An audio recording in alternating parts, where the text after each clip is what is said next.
Foster. Go Nara, yeah. Go Nara. Go Nachur. आगे।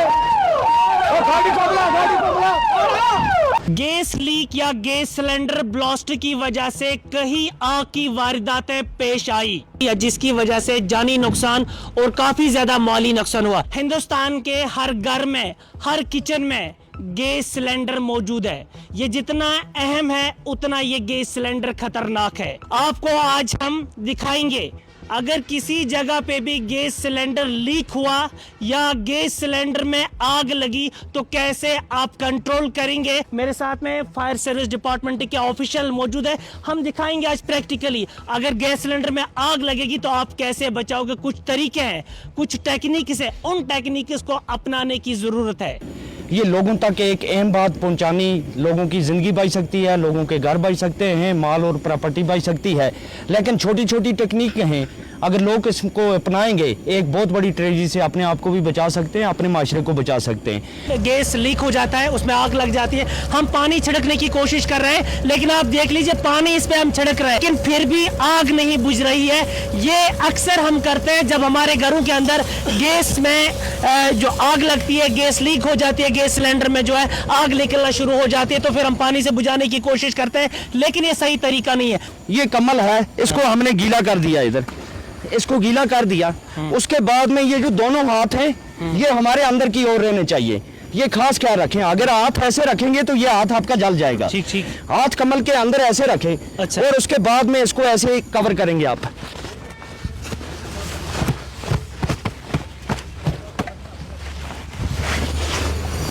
ये देखो बिल्कुल बुझ गया। सर मुझे बताइए कमल को गीला करना जरूरी है? ये इसलिए जरूरी है, जो सूखी कोई भी चादर या कम्बल है उसके अंदर जो सुराख होते हैं, छोटे छोटे छेद होते हैं, उनमें ऑक्सीजन सप्लाई चलती रहती है।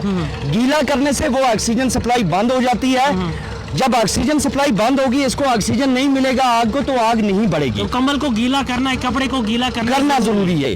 उसके अलावा एक और मेथड है कि सिलेंडर अगर जल रहा है तो सिलेंडर को पूरी तरह से नीचे फेंकें। आप इस तरह नीचे फेंक दें, इसके अंदर ये जो नीचे होल बने हुए हैं, इन होलों में ये तार की रस्सी या तार अगर नहीं मिल रही है, जरूरी नहीं है कि तार ही, आप रस्सी भी इसमें बांध के सिलेंडर घर के बाहर घसीट के ले सकते हैं। जैसे ये ले लिया। जी। उसके अलावा जैसे ये गैस जल रहा है तो हमारे पास एक टेक्निक और है बाल्टीन की भी। अगर कमल चादर नहीं मिल रही है तो बाल्टीन है, हर घर में होती है, हर वॉशरूम में होती है, हर किचन में होती है। तो बाल्टीन का ये मेथड है, इसको उल्टा करके इसके ऊपर लगाएंगे। जरा आप लगाइए सर।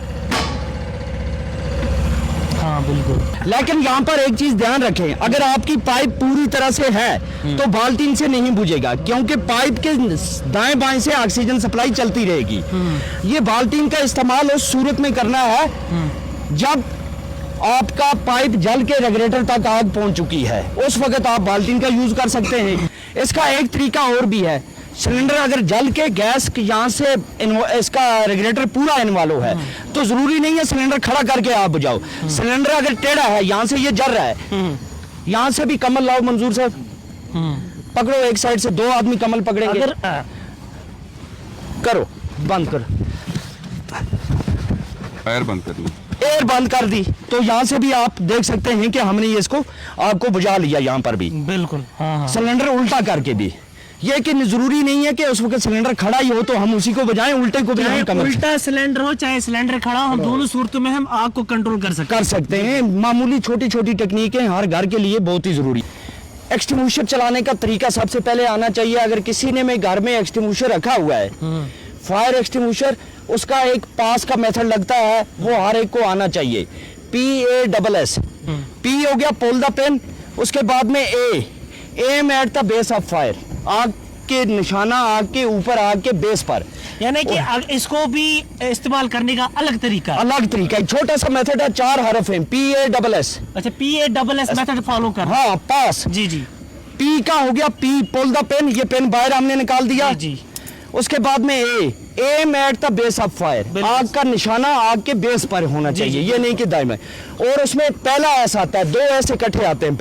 एस स्क्यूज करना, ये हैंडल दबाना, मैं अभी दबाऊंगा। अच्छा। दबाना, और उसके बाद में दूसरा एस, स्वीप करना, जैसे हम झाड़ू लगाते हैं। सिर्फ 4 हर्फ हैं। अभी आप देख लें, चलाएं मंजूर साहब, आप ये देख लें, आप बुझ गया, बिल्कुल बुझ गया सर।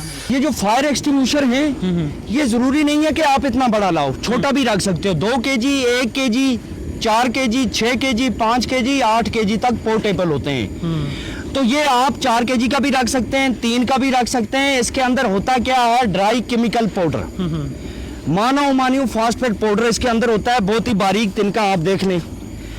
ये आपको गैस फायर भी बुझा सकता है। इलेक्ट्रिक फायर में अगर आग लगी या पैनल बोर्ड में या किसी जगह स्विच बॉक्स में, उसमें भी आप कंट्रोल, क्योंकि आप अगर पानी डालेंगे तो वहां से करंट लगने का खतरा है।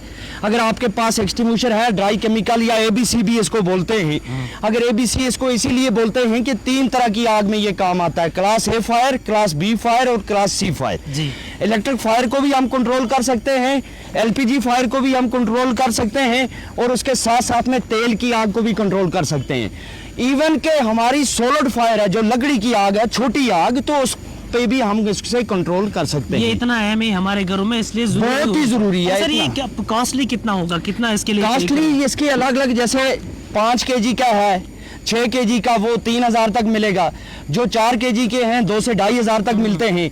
उसके अलावा इसका जो एक्सपायरी डेट होता है 2 साल रहता है। 2 साल के बाद में जब आप रिफिल करवाते हैं 800-900 रुपए में या 1000 रुपए में रिफिल हो जाता है।